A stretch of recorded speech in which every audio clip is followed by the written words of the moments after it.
On April 24th, 2014, I made my last sales video for a while. I had seen the writing on the wall for telemarketing for some time.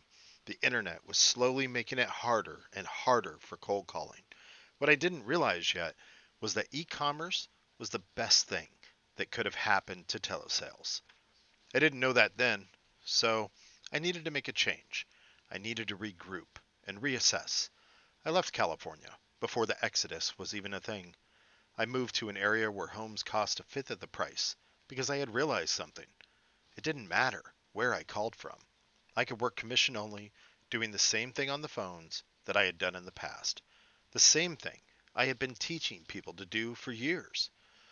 I had been learning how to build websites, so it didn't take long for me to stop selling for others and start selling for myself. I was still cold calling. I went canvassing from company to company, trying to pitch my idea of web design services. Then I stumbled into an e-commerce company. I knew e-commerce was the future, and I think I always knew it would be the death of phone sales.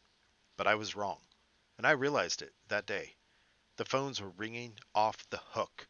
Inbound calls, hot leads, the Glengarry leads, the kind of leads that could be converted with my experience.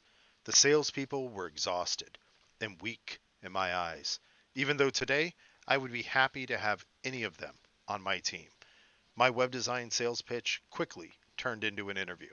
I listened in the background to the calls while talking to the owner and the sales manager about the opportunities. Don't get me wrong, they were selling their asses off. Most of them staying after work to finish writing up the orders. But still, money was being left on the table. My money. You see, this was inbound product sales, and the phones never stopped ringing. The beautiful thing was the pitch was already made.